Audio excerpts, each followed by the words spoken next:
That's nice having that little lead-in music. I get very excited about that. I can't hear it on my end. Yeah, I can't hear it either on this one. But it sounds good. Hey, Jack and GT here from Something's Brewing. And I think P. Diddy might be going to the pen, everybody's saying. What the hell's going on? This is a Fed case? He's Yeah. screwed. Yeah, I thought they should have charged from the state, but yeah, it's not looking good for him. They're going to get him on this. You know, sounds like arson and human trafficking and bringing people across state lines for. I don't know. They're kind of putting it together. There's a lot of dirty shit went on there. I don't know, man. You know how it is. We run into him in there, but him, it's not looking good. Yeah, well, we're both children of the federal system, and I think what a lot of people don't realize, if you get sentenced in the federal system, you do most of your time. It ain't like, I don't know how California, Iowa's like, if you get sentenced in Iowa, you get like 30, 40%.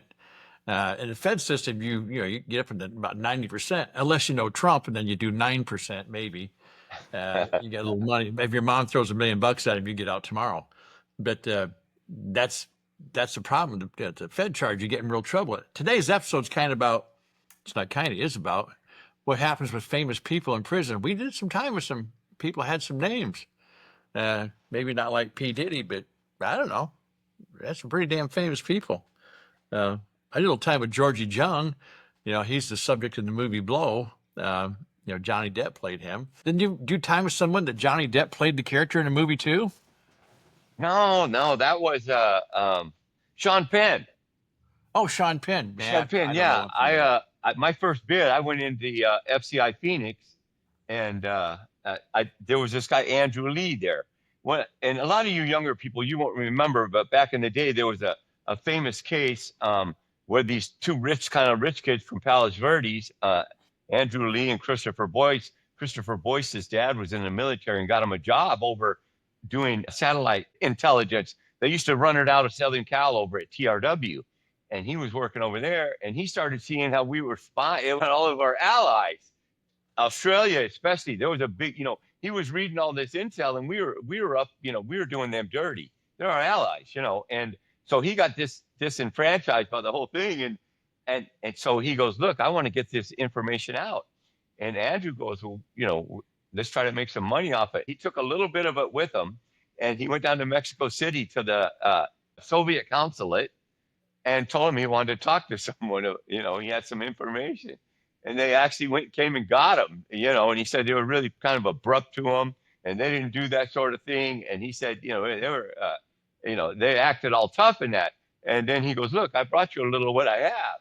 Well, he said right after that, they all got nice, and they gave him a caseworker and everything, and they were pulling, top secret stuff out of that place and taking it down there. And he said the Russians were so cheap that they couldn't make any money off this. It was hardly paying for his flights and hotels and shit. So while he was down there, he started going up to, to the border to Tijuana, and he would buy heroin there, and he would pack it on his body and bring it across. And then he'd sell the heroin and make some money.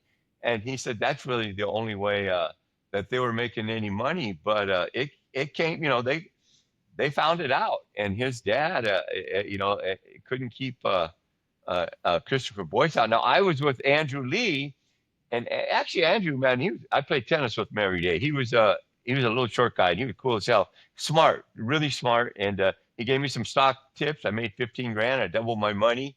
He was chasing tech, Jack. This was in '88, and he was up on all the tech stocks from prison, so he's a little ahead of the curve. And anyway, but now Christopher Boyce, that was played, that wasn't Sean Penn, that was, I told you before, Timothy Hutton. And this dude actually, they sent him over to the pen at Longpont. And Lompoc's, it's got guard towers and the fences. And he got out of there. He went through the fence once. He escaped. And they caught him and brought him back. But that, like I said, it was a big movie, The Falcon and the Snowman back then. But if you weren't, this was long time back. But there's a history to it. It shows like I was with George Jung, and the funny thing is, when I met George, I'd never seen the movie Blow. Hell, I didn't know anything about it. I just, I'm an old. As you got Yeah, to know me, I watched the that's old not the classic type of movies. movies you watch. No, no, I watched the old Humphrey Bogart and John Wayne, Steve McQueen. I go way back, uh, and I'm a Bogart and Bacall person and stuff. So I had no idea. One day we're out in the yard and George was talking about this and that, and he goes, "You never seen my movie?" I said, "No," and his feelings almost got hurt. He goes, "Really?" I said, "Yeah." And he was treated like kind of a god by a lot of the younger guys. So we went and watched the movie in the movie room, in the TV room, and we're sitting there beside each other. He goes, "What do you think?" He said, "Did you think that I bear a striking resemblance to our star there?" And I said, "No, not one bit." He goes, "Damn, you're cold." And he did, because by the time I'm with him, he's an old man, And so, but he was a nice guy. Everybody liked George. They said if you use cocaine in that decade, whenever he was running around, it was 80% chance it came through George Jung, is my understanding.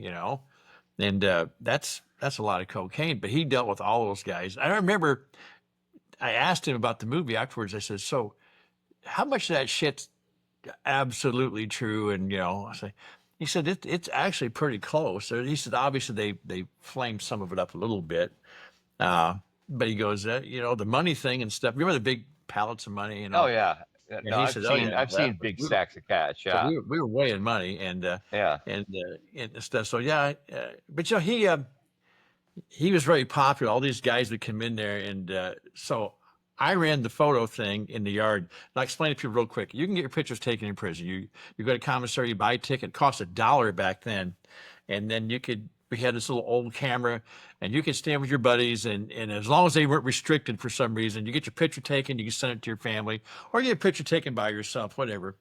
Uh, we had a pretty good side hustle with that whole damn thing. We'll talk about some other time, but these guys, so many guys wanted to get pictures taken with George Jung that I finally said, we always took pictures on Saturday and Sunday. I said, "That's it. 2 times a month, we'll have George Jung Saturday. That's it. We'll just take pictures of George." And it would take all afternoon. And then these guys would pay. We had George getting his picture taken, my assistant gathering the tickets, and 2 guys with a bag over at the table gathering tunas and Macs, the stuff these guys were paying George to get their picture taken with him. And yeah, so he was doing pretty well with that. And kind of related story to that is years later, uh, I'm somewhere out in public here after I'm out of prison, and there's this young guy there, and he's talking about heard him in prison. Yeah, I was in prison too. He goes, "Here's a picture of my friend," and he goes, and he throws this picture out on the table for everybody to see. "Oh, who's that?" "That's George Jung." And I looked at the picture, and I said, "Hell, I took that picture. You paid for that." Now, and I whispered it to him so I didn't blow him up with all of his friends. Yeah. He looks at me right away and he goes, "Shit, you were the photo guy." So he paid for this picture. He's been pawning off all And these he's acting girls. like he's acting like Oh, he's his friend. and Yeah. there's thousands of those pictures out there floating around. Guys were showing that I was a big buddy with George Jung, and but George is a friendly guy. He was. There's no doubt about that. I think he left Latuna. That's where I was with him at Latuna, and went back out east. Now George has passed on now, but he was the thing about prison. To go from that is the different kind of people you meet there. Now you and I together met, Eugene Lockhart, Dallas Yeah. Cowboy, in, Yeah. in the camp. I met a guy. I brought it to GT before. He never heard of the guy, but the guy's name was Max Hardcore. You can look him up in your Google thing. He did time in Latuna. He was a porn guy. He's notorious for brutalizing women and all this stuff. And he did some time in there for illegal distribution of pornography, which today seems hard to believe because it's freaking everywhere. And but so you had that, and then while we were in Florence, we had some New Mexico politicians in there with us. About half the state, they said, went to prison down there. But the point of all that is, so you got guys like George Jung, the guys you were talking about. You got porn stars, NFL football players, all these famous people. And do they get treated different? I think they do. Not always good. But look at Eugene Lockhart. I mean, Yeah. when you're No, in a camp, Yeah. Yeah, yeah, yeah. Go ahead. If you can tell some Yeah, of that. he ended up living on my block, on my row, right Oh, yeah, he did. yeah. And I mean, I would walk by his room, and most guys, if they had a cell phone, they would try to be cool. He would just lay there on his bed and talk on it for an hour, hour and a half at a time. And I didn't use cell phones in there because I wanted to get that year off for the drug program. I wanted we had a plan, and I wanted out. We needed to start getting our shit together, and so I didn't fuck with him. But he just would sit there on his phone like he had a license. Everybody else would go in the toilet stalls, the showers, or they'd have somebody standing outside their at the doorway. Hey, keep an eye out for me. I'm on the phone back here. Oh, okay. Now Lockhart didn't have a point or nothing. He just and they didn't say nothing. Yeah, so people understand, in the camp, phones are everywhere in prison. But if you get caught with one, you get lose some time, but they can criminally charge you for that thing too. And they have in some places to try to put a stop to it. But he was brazen and bold, and he did get caught one time, and that's when he had the sudden chest pains and all that stuff, and the stress. He said the heart attack or whatever it was, and Yeah, yeah, but and he was a big so healthy guy. yeah. Well, all the correctional officers loved him. Okay. No, he was okay. He didn't have any rap though. He was in there for some No, real estate fraud. He didn't have any conversation. yeah, he was For he was for he, for the shit he was he's no seen, I would. gangster. Yeah, he wasn't that interesting. And I met way more interesting people in there. I met you in there, but Yeah, well, I did a lot of people we met yeah, and we talked to. Yeah, but my point in him, so you got that guy in there. George was way more interesting. yeah. Well, see, it's for you people like Jack's white collar crime. I'm a drug guy. every I used to smuggle pot in the country. Now we used to have some planes and boats for coke coming out of the Caribbean and shit. But anyways, not like George. Anyways, anybody who's been in the drug business, they know George's story. Everybody knows George. George worked for Carlos later. When we were doing pot loads back in the late 70s, early 80s out of South Florida, there's a little island. It's called Norman's Cay. There's Guana Cay. I lived in the Apple Coast. Guana Cay, Turtle Cay, all kinds of Cays. That means island. And George's boy had a place called Norman's Cay. Well, if you're out smuggling pot and you're out in cigarettes, sometimes you might lose a motor and you float. But if anybody who's ever been over by Norman's Cay, there's signs all over the beach and everything, like trespassing things, armed guard, signs telling you don't park your boat on this island. And that was Carlos later, and that was the transshipment point that George was in on it with them. And it would come from Colombia to there, and then Carlos would get it to all the distributors, wherever he had to go, L.A., New York, Miami. A lot of it went via Miami. I used to sell pot in Boston. Not a lot. I would take a couple 100 pounds out there. This is after I'd already did time. And my guys that I sold to, they're Boston guys, and they're kind of like mobster guys. And they all knew they go, yeah, everybody knew George, was the weed guy. He did some big smuggles. I think one went bad up there on a freighter, but George is a big deal. Yeah. That's just I just go by what the guy was. George was just a nice old man when I knew him. That's all he was. He was many years removed from that.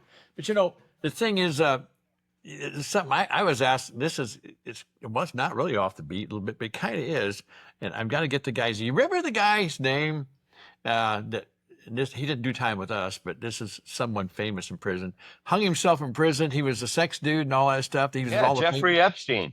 Jeffrey Epstein. And I had a guy ask me a while back here, actually over last several months, quite a few people. He said, "How'd you guys get away so you could do something like that to yourself, hang yourself in prison and that kind of stuff?" I said, "Let me tell you, if that guy was under that watch, like they said he was on suicide watch. Yeah, he's on suicide watch. Yeah, yeah. The chances of that happening and that whole thing, I said I find it very difficult to believe that guy did that. Now, they can say what they want, but did you ever do? They had a thing in Latuna where you actually helped with suicide watch. They had the inmates. They had it at FSI Phoenix. My first bid. This was back in '88, and they did have that. They did have the suicide watch. I forgot about that until you Yeah. just said it. They might have had it somewhere else, but I know they had it there. That was a high paying thing, but they were there, and they had a camera in there too. And I said, the guy, I knew a guy that worked that. He just sat there, looked in this thing, and stared at the guy all night long. I said, "You ever fall asleep?" And he goes, "No." He said, "They'll throw your ass in the shoe if you fall asleep." But these guys are watching this high profile guy and stuff, and I don't think a famous person with a case like that. I don't care what anybody says. I don't know how the hell that happens. We know Jack, how. that was beyond high profile. Yeah. We're Oh, yeah. talking about Clinton, Trump. We're talking about the biggest names in the world are connected to this guy. He's flying down to his island. And that we both know for a fact that, like, first off, for you people that don't know, you're on suicide watch. They give you a cellmate. That way, and they tell each cellmate, hey, if this guy tries to kill himself, you better get our attention, or it's on. You're getting in trouble for it. It was like a mutual destruction kind of thing. And so first there's that, and they had this guy with a cellmate for a while. Then they got rid of it for some reason. Then you got the cameras, and then you got the guards that are supposed to walk by every hour and a half or something, and they usually have to mark it on a clipboard, or in the state Yeah. they had a thing where they'd have to click it, and so there's these redundancies built into this system, and you're exactly right. I don't see how that happened. No. I don't see, and that guy knew a lot of shit. He knew a lot of shit on a lot of people, and they facilitated that. I'm not saying somebody went in and did it, but I'm saying they let him do it. Yeah. Yeah. I'm not saying they went in at all. I'm Yeah. saying he decided he wanted to do it, and they thought, well, what Yeah. the hell? I guess, turn your Yeah. back, act like you're sleeping, Yeah. So I don't. The guys we had in Suicide Watch, they didn't even have sheets or nothing. Even they had those. No, they had- took everything from him. Yeah, they had those weird vests. They put them under like sleeping, like they're like life jacket foam cushion Yeah. things. Yeah. Yeah. You couldn't twist those up. Yeah, I No, don't. that's what I mean. I don't know how this happened. And I'll tell you how I know that. When I first got in, they did that to me. They had the wrong guy. They put me in the suicide watch. I was suicidal in a different way. I had somebody else do it. And they put me, and it was like foam padding on both sides, and stuck me in a bare ass room with a cement top thing and no mattress. And I was in there for 2 or 3 days. They come in, oh, we had the wrong guy, and got put the other guy in here. That's what I had. There was no sheet. There was no clothes. There was no pillow. And by God, if you could hang yourself in there, you were well. Did you tell him, no, you got the right guy? Because I wanted to fucking kill myself after 2 days of this shit. I told him, I said, because you ain't suicidal when they put you in here. You sure as hell are when you come out. And the guy said, are you serious? I said, think about it. I said, no, I'm not, because I didn't want to have him stick my ass back in here, because that would do your ass in. No, that's what I'm saying, man. Oh. That's it. There's only one thing worse than being in prison, and that's being in a bubble, man, suit and sag, in which I've never been and don't want to experience that, but it can't be fun. Oh, no, and that was one of the worst experiences I had there. And the lights on 24 hours a day, and it's just, Yeah, the lights on too. Yeah, geez. like I said, so this guy, he didn't. They just weren't watching him on purpose. That's all it was. There was somebody gave a call and said, "Hey, look, this guy's having suicidal thoughts right now. Go ahead and let him be suicidal." I don't know that, but I have to guess it. I have to believe they were watching him, a high profile guy in that situation, as much as they were watching me, a no profile guy, when I was in that situation. Right. I mean, really. Come on, Jack. We got 30 years in between us. We know how it works. Yeah. We've both been at pen. We've both been inside pens. We know how the security is. Even though I didn't do time at a pen, you worked in the ADX. You know what high security is. Oh yeah. And there's no way that they're giving this guy sheets and then not watching him. No. But the thing with the VOP, people don't understand, is they'll let shit go. If they want to, they'll let shit go. Yeah. I mean, it happens all the time. And if they don't want to, they won't. They got all the controls. They got all the cameras. They got the personnel. They got the doors locked. They got all the control. And sometimes they let it go. If somebody's getting his ass stomped and they want him to get his ass stomped, they let it go. They let it go. Yeah. If these guys a snitch for him and they want to save him, they'll pull him out. Or a petty. Yeah, oh, yeah.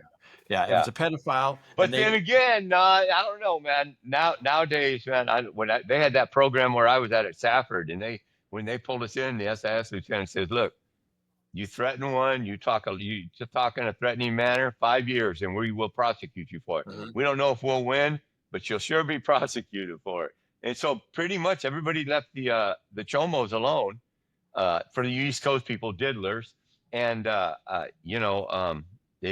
the way it was.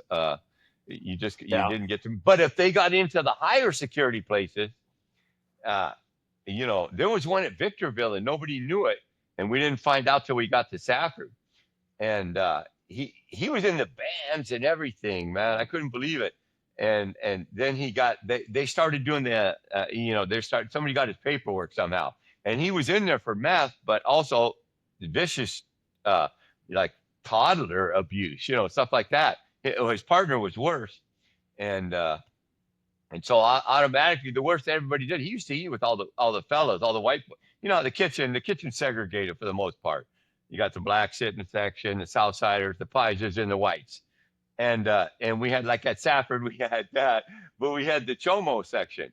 And this dude, when all the shit came out on him, I remember he tried to come over back into where the woods, Pecker Woods, white boys, yeah, where they sat, and they said, "Man, get the fuck out of there, man. Get over there with your people." And he was like a cool dude in all the bands. He's a good guitar player and everything, long hair. He looked like he was okay. And then they found out about him. And our shot caller Randy, this HA, he's a Hell's Angel, and he ran the yard there, and he goes, "Look, man, I'm getting shit from the lieutenant about everybody talking shit to this dude." And he goes, "We're gonna have to back off." And nobody said nothing. There was like 80 of us standing around, white boys. I said, "Hey, fuck that, man." I said, "I was with that dude over in Victorville." I go, "Let me tell you something about Victorville. If they would have found out about him over at Victorville, they would have said, 'Hey, man, can you come out to the handball courts?' If you got called to the handball courts, then your next fucking thing that happened to you when you were going out on the flight for life." That's everybody knew. Everybody knew. "Hey, can we talk to you out of the handball court?" Don't fucking go, man, because you're gonna get fucked up bad. And I said, if they would have found out about this dude, he would have had issues. yeah. And so everything's relative, I guess. It is. They had to. But we know that guy wouldn't have. We know about stuff, and he wouldn't have got away with that. Yeah. But I got a little side story on that one there. So everybody knows something when we say chomos. It's the child molesters. These guys did video pornography with kids and that stuff or whatever, and that's what it is. And so they're not well thought of in prison. But in Latuna, behind the fence, they started getting more of them in all the time. They were sending them to Seagoville for the program, they called it. I guess how Yeah, we had they a program killed. at Safford too. Yeah. Yeah. So anyway, Latunas are getting more and more in. So they would let them in the TV room. It got real tense. So there was a room downstairs in unit 3, I think it was, or 1. I'm not sure. Anyway, they gave them their own TV room in there. So one of them put above the door alternative lifestyle TV room. And then No. somebody, somebody put a thing right below it that said, "No children allowed." Yeah. Yeah. I remember the day they made that in the wood shop out there. They made this beautiful Oh, they sign. made a sign. They made a sign Oh, up for it. right. Oh, that's funny, man. And the lieutenant that the one lieutenant was all Lieutenant bent out liked of it shape. too. Yeah, other lieutenant, he says, What's wrong with it? You know? And I don't want my kid coming in here. yeah, you should can't have that. But anyway, they made him take it all down. But it was funnier than hell. But that's a little inmate humor they have there. But going back, no, that guy wouldn't have got away with that. But let me ask you this now, because we kind of started on this topic. So you get a guy like P. Diddy there. What's his for Sean? Is that his name? Sean Combs? Sean Puffy Combs. So what do you think? This is all opinion because we got to speculate. So he goes to the Fed. This guy's been dirty for a while. Remember when him and J-Lo, and they're saying she was carrying the gun. They went in a club in New York, and this girl claims the girl that got shot in the face claims it was Sean Combs Diddy that shot her in the face. and that J-Lo had carried the gun in the club in her purse. And Really? yeah, and she broke up with him after this. And now her name's starting to surface in some of this shit. And I mean, it's a big deal. I mean, it's a big deal. It's a celebrity deal, but Ben Yeah. Affleck's divorcing her Well, again, whatever. Yeah, so what do you because think of happens if Diddy. he goes? I mean, he go. What do you think he'd get treated like in there? Because these guys, Oh, you can go either way. he's in right now. I know. I was in MDC Brooklyn. I was there. That's where Sean is. That's where Combs is. Yeah. And it's just a holding. It's like pretty much like so you'll know what I'm talking about. Oklahoma City, the transfer center. Yeah. It's just a unit like that. Or like a county jail unit, federal holding facility unit, 2-story, two-man rooms, guard in the front and all that bullshit. And then they had a basketball and handball wall. When you got wrecked, you could go out. It was enclosed. It wasn't outdoors, but there was a chain link ceiling, so you got sunlight. Because I went out all the time. I played handball every day. How long And were you there? How long were you there? oh God, I was just waiting to go to Victorville. I was probably only there for 2 months. I was waiting. You know how if they sentence you, or sometimes you get stuck. I got sentenced in Rhode Island, and like the day after they sentenced me, they had me on the bus going down to New York, and because that's where the airlift would pick you up over at what's that one that Donald Trump's lawyer did time at in New York? I can't remember. Not Butler. It's a low. It's a low. Anyways, that's where they flew you out of there. There's an airport right there, and that's where the airlift would come in. So I'm thinking I'm going to get on my way because to you people that never been to prison, half of the like when you're in waiting, for your case to be decided. Pretty much, if you're in the federal system, you're going to prison.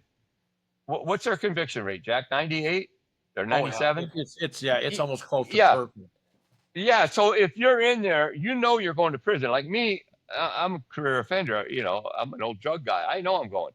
So your main thing is, I want to get out of this holding facility and get to prison. Like I don't buck. I like once I know I'm going. Yeah, that's me. Yeah, I did it. Let's get this show on the road here. And so I thought I was going to get over to Victorville pretty quick. Then I got stuck at Brooklyn, MDC Brooklyn, for 2 months. But I'll bet you, he's got some boys in there now. He reached out to the streets, and he's probably got some straight gangsters, that are looking out for him. And he's getting everything. He didn't do a time like me and you. He's getting everything. But it's still MDC Brooklyn. There's dangerous people in there, and but what's funny is from everything I've listened to on this case, this guy's not alone in this. And it's not just like there's a lot of celebrities connected to him, Denzel Washington, Adam Kushner, J-Lo, all kinds of people and on the periphery. But what's coming out, it seems like is, there was like big money people, tech money, venture capital money, not Hollywood money, big, real money. And that they were somehow involved in this. So myself personally, I think he's going to get convicted, and they're probably going to hook him up with maybe a 30 piece, because he went to trial and he's got a possible life sentence. And, if you go to trial, you get more time. That's the way the system works. You plead guilty, you get 2 points off, or 3 now. You get 3 points off, and they don't give you the max of your guidelines. If you go to trial, you're pretty much getting the max, because otherwise the system would collapse. Pretty much, you probably will. You are getting the max. Yeah, you're going to get the max. Yeah, and so when these people go to trial, and then you get these idiots on TV saying, "Well, God, they got the average time for this is 60 months, and they got 86 months." Yeah, well, they went to trial. Yeah. That you go to trial and lose, they're fucking you. That's the way it people works. understand the feds, the states and the feds work totally different. Right. Yeah, it's called if you're looking at 20 to 60, and you plead guilty, you get the 20. You go to trial and lose, you get the 50. Yeah, and California hooks you up like that. But this guy's, if he gets convicted, his stuff carries up to life. Yeah. But myself, I doubt it. I think within 2 months after his sentencing, I think he gets a pardon from Trump. Which I surprised mean, me. so one of these people he's Oh, involved in, all they got to do is buy some Trump meme coin for 300 million through Liberty Financial, which is Trump's fucking Bitcoin. You know his online uh, uh, uh, a coin service. All somebody's going to do is go buy a bunch of his Trump meme coins. Trump will pocket a couple hundred million, and Diddy's going free. And because yeah. then they don't have to worry about him telling on them. Because you know what they're going to do to Diddy. They're going to give him all that time, and they're going to go, look, we got tape. We know who's in on this. We need your testimony. Yeah. And then they're going to backtrack it. That's how they always do it. Always do. Always It's do. what they do. Anybody who's been to prison knows that's how the feds work. Yeah, the So they're feds, going to convict. that's how they solve stuff. They start out, they threaten your family, even though your family has nothing to do with Yeah. it. They'll Oh, threaten first your thing they family. do is That's first the thing. first thing they do. Yeah. And then if there's nothing there, which 99% of the time there's nothing there, then they go in there and once they get convicted, they want you to turn on this person, turn on that person. I had a guy even tell me once, he goes, I don't care if you really have anything on the guy or not. I just need you to nod. Yeah. Yeah. Yeah. That gives them reason to go after people. Yeah. So in his case, oh my God, they'll go If berserk he on knows that. people, if he knows people like that, billionaire type people, and he knows the CEOs of record companies, he's tied in, and there's this whole convoluted mess of some of these record execs, company CEOs. Some of these witnesses are bringing up their names, saying, "Yeah, oh, yeah, they were in," and so somebody's just going to pay Trump, and Diddy's going to get a pardon because that's the way it works now. Ever since the Supreme Court said the president can do whatever he wants while he's in office, Yeah. and this guy's already doubled his wealth from He is. doing something 2.5 billion to 5 billion in 3 or 4 months. Get the fuck out of here. When the economy's not doing that good, I mean, this thing is rife now. It's a bad thing what's going on in our country right now. That these tariffs. He can say, "Well, God, buy some coins through my broker firm, and I'll take the tariffs off you." It's just. But Diddy, have you seen all these people getting pardons this week? Oh yeah. Yeah. One was a gang guy from New York. You're just come on, man. It's them people. They did a systematic fraud, bank fraud and tax fraud, and theirs was systematic. Oh yeah. And this was prosecuted by a U.S. attorney that Trump appointed, and this case was open during the last Trump administration. Okay, but that you don't get to hear all that. Anyways, these people, 30 million, Jack. How much time would you have done for 30 million? About 40. About 40 years. Yeah. Between 30 and 40. Yeah. Yeah. They got 7 and 12. Okay. You know what? They were reality star TVs. They got on the wrong path. Okay. The 12 and the 7. But to just give them a pardon because you think their daughter's cute and she wears a MAGA hat and Sure. asks you for help? Oh, it is. And I guess I want one of them people. How does this make America great again? How does it make it good? Okay, and all you people wearing them red hats, I want to tell you one thing. You try and get a pardon if you get in trouble, unless you got $1 million to have somebody. And I mean, at least $1 million. Oh, $1 million might get a conversation with one of the underlings, Maybe. This is it's for sale now. And I don't like to be anti-Trump. I wish a lot of his policies and stuff would go through, but he is morally bankrupt. And believe me, you're talking to someone. I got 20 years in prison. Do you know how many grifters and con men and tax fraud people I did time with? Oh yeah, I met them all, and I've talked to them, and I go, they're still bullshitting me. And so it's not like we're babes in the wood. We know for a fact this guy's a grifter. But if the country comes out good for it, fuck it. So what? He made $5 billion, But if the country's not doing good, which right now it could go either way, then it irritates me. If you're doing good, you got to steal some. That's in your nature. We knew it was in his nature when we elected him. But I think my thing is in closing, I guess, is the fact that these people who have this, they had the reality show, they did all this. got in trouble. He pardons them. I think that's the end of it. They get restitution, everything. They come back out, and they're going to have another reality show now again, and Right. they'll redo it and make millions and millions because of They'll that. make more. They'll make more. Oh yeah, but we're going to do Medicaid and make sure that not one of these people who makes $15,000 or $20,000 a year isn't working or is overcharging the government for something. Think about it. Yeah, they're desperate criminals because they're trying to They're eat going to go after and keep a everyone. roof over their head. And you know the thing is, are there people ripping that system off? Yeah, but I'll guarantee it's not for millions and millions of dollars. I'll guarantee it. It's probably for potato chips. $600 over 3 years.